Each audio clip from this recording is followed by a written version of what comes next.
कांग्रेस के general secretary और Karnataka in charge Randeep Singh Surjewala ने 1 अप्रैल से नाफिज होने वाले नए मालियाती क़वानीन के तनाजुर में मरकज़ी हुकूमत पर सख्त तनक़ीद की है। उन्होंने कहा कि बीजेपी की हुकूमत में 1 अप्रैल लूट मार और आवाम को निचोड़ने का दिन बन चुका है। एक प्रेस कॉन्फ्रेंस के दौरान जिसमें नायब वज़ीर आला DK शिव कुमार भी मौजूद थे, सुरजेवाला ने कहा कि 2019-2020 से अब तक नरेंद्र मोदी की हुकूमत ने सिर्फ कर्नाटक से ही तकरीबन 23,000 करोड़ रुपए टोल टैक्स की सूरत में वसूल किए हैं। उनके मुताबिक 1 अप्रैल से टोल टैक्स में तकरीबन 5% इजाफा भी किया जा रहा है। उन्होंने बेंगलुरु मैसूरू हाईवे की मिसाल देते हुए कहा कि मंसूबा मुकम्मल होने से पहले ही तकरीबन 900 करोड़ रुपए टोल की मद में वसूल किए जा चुके हैं, जिसे उन्होंने हाईवे डकैती कहा।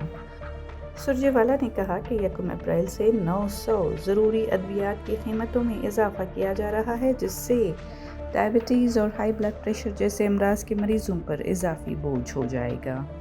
सीमेंट, स्टील, PVC और बिटुमेन की कीमतों में इजाफा हाउसिंग और इंफ्रास्ट्रक्चर मंसूबों को मुतासर करेगा। DK शिव कुमार ने बताया कि सीमेंट की कीमत में फ़ी बैग 50 से 100 रुपये तक इजाफा हो चुका है। लोहे की कीमत 47,000 रुपये फ़ी टन से बढ़कर 59,000 रुपये फ़ी टन तक पहुंच गई है।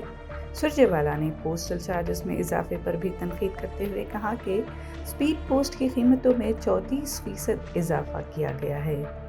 LPG की कीमतों में मुसलसल इजाफा हो रहा है, जबकि हवाई सफ़र समेत दीगर सफरी अखराजात भी बढ़ रहे हैं। DK शिव कुमार ने कहा कि LPG की किल्लत और महंगाई के बायस लोग दोबारा लकड़ी के इस्तेमाल पर मजबूर हो रहे हैं। उज्ज्वला स्कीम अब साउदे भाग्या यानी लकड़ी के चूल्हे की स्कीम बन चुकी है। गुज़िश्ता 15 दिनों में रियासत में बिजली के इस्तेमाल में 10% इजाफा हुआ है, क्योंकि लोग इलेक्ट्रिक चूल्हों की तरफ बढ़ गए हैं।